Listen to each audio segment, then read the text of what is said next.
keep it going till it's no más, yeah. Do you mind if I come through? Mind if I touch? Mga kakotek, wala tayong masyadong gawa ngayon dahil sa masamang panahon at maulan. At ngayon pupunta tayo sa aking kinakabaliwan at kinakaadikan na Gapis at Molly's. First time ko pa lang, newbie pa lang ako sa gantong lakaran, pero sana may mga tips at advice kayong mapayo sa akin. Tara, punta tayo. Let's go! Ayun na nga, kung katulad ng sinasabi ko mga kakwatek, kung kailan naalis na tayo, biglang nagkaroon tayo ng customer. Kaya gagawin muna natin to mabilisan. Saglit lang to.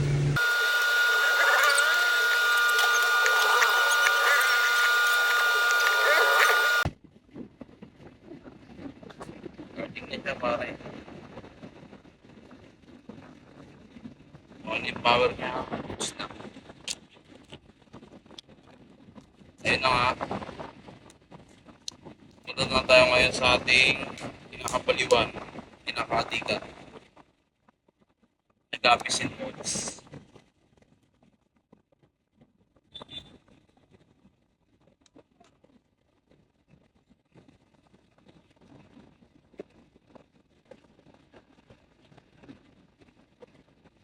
Okay na. One month warranty dito sa babad mo sa Dodge.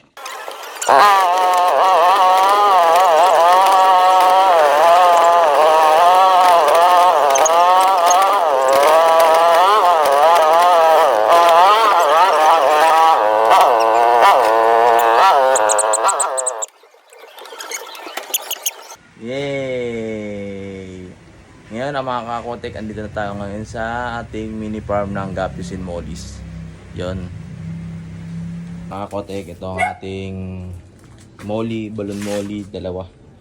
Isang gold dust, isang BKBM. Tapos meron tayo rito platinum balloon Molly, tapos EBBM. Tapos doon Gapis mga kakotek. Tapos dito mga Gapis na rin yan. Ito Blue Dragon, Gapis. Tapos albino blue focus. Ito Dirt Koi. Yan lang, baka may mabibigay kayo tips and advice sa akin mga kakotek. Dahil ako'y nag-uumpisa pa lamang. Tapos meron akong pang stock water. Meron ding aqua plant. Tapos isang drum doon. So yun, baka may mga bibigay kayo advice kasi baguhan lang ako dito sa gantong lakaran mga kakotek. So meron tayo rito marble, balloon Molly. Yan, nasa loob. Hindi na natin kailangan na pa rin pa kasi yung gambalain sila. May mga beta rin tayo na ready to breed na pero di ko bibreed kasi masyadong marami yan pag binreed ko. Kasama ko ng aking baby na si Yam Yam. Gusto niya daw makita yung mga fish. Pumunta kami rito sa aking mini farm ng Gapis and Molly's para magpakain sana ng live foods sa aking mga Gapis and Molly's. Kaso wala na pala, naubusan na ako. Kaya pupunta kami ngayon sa Raven Aquatics sa Tagalog, Valenzuela para bumili ng mga tubipex para magpakain kami sa aming Gapis and Molly's. Kaso wala na, naubusan na. Naubusan na pala. Wala na, ubus na, wala nang erator. Nakalimutan ko na, wala sa isip ko. Yun, bagay muna, babalik na lang ulit ako. Mga Aquatic, pupunta na tayo ngayon kay Raven Aquatics para kumuha ng live foods para sa ating Gapis and Molly's na Dapian, Moina at Tubipex. Tayo. Iyan, pupunta na tayo kay Boss Raven Aquatics. Napakabilis ko niyan, oh. Grabe, oh. Ang bilis ko patakbo, pabre, oh. Ang bilis ko, bilis. Ang bilis ko talaga, oh. Ayan, oh. Bilis, no. Bilis lang yan. Nandiyan agad tayo kay Boss Raven Aquatics. Yun na, malapit na tayo. Yan na, malapit na. Yan, nandito na tayo sa kinukuha na natin ng live foods kay Boss Raven Aquatics. Dito lang yan sa Gumamela Street, Tagalog, Valenzuela City. At yan, makikita nyo naman, dyan lang ang mga tubipex. Yan, napaka-quality ng tubipex niyan. Kaya dito tayo kumukuha ng tubipex. Kailangan alamin natin yung mga pinagkukuha na natin, ng mga pinapakain natin sa alaga natin. Dapat good quality, malinis, maayos, katulad niyan. Yan, makikita nyo naman, maayos yung filtration, napakaraming tubipex. Saglit lang yan, ubus na agad yan. Maraming umukuha sa kanila, iba't ibang lugar. Yan, nakikita nyo may mga bula-bula. Yan, ibig sabihin ng mga bula-bula na yan, magandang quality ng Tubipex na ino-order natin kay boss. Yan, may mga isda rin dyan si boss. Yan, may mga balon molly. Yan, lemonade. Sa rooftop ni boss, sa taas ni boss, maraming mga breeder siya doon. Doon talaga siya mga rep top niya, doon talaga. Hindi niya pa nalilipat sa baba. Pero napaka-quality niya na yan. May mga PKBM din. May mga iba't ibang hayop din dyan si boss. Ayan, mga hobby niya talaga yan. Ayan. Napaka-solid talaga yan. Ayan. Ayan pa, pati yung mga balon molly talaga. Karamihan. May mga gapi rin siya. Ayan. May mga gapi. Solid talaga. Ayan. Ito yung in-score natin na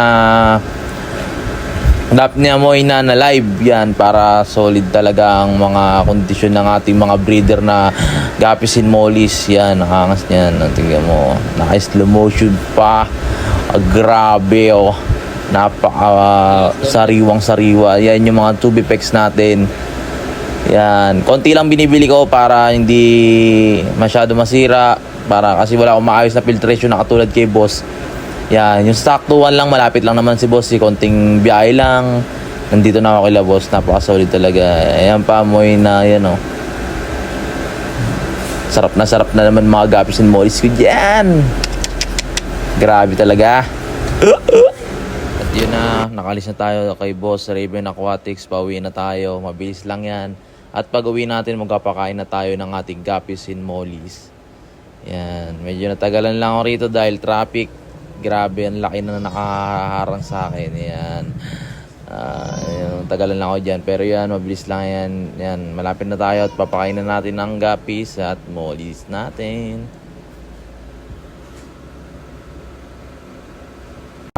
Di ko na na-video yung mga huwag kapakain sa kanila. Yan sila boy. Makain sila ng dap niya. Ayan, no? Yung mga dap niya malilit.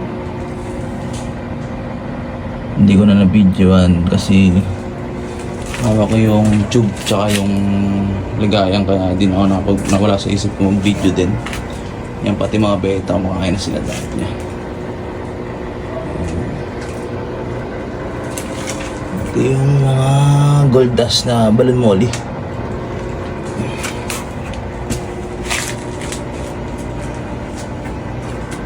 Yan. Aquatic yun, natapos na nga ang ating pagpapakain sa alaga nating mga Gapisin Mollies. Yun, comment nyo na lang kung ano mga tips and suggestion nyo mga ka-aquatic at mga para may matutunan din ako sa aking setup, sa lahat. Ito na, tatapusin ko na natin video. Salamat sa panonood din yung mga ka-aquatic. Salamat. Goodbye. See you next vlog.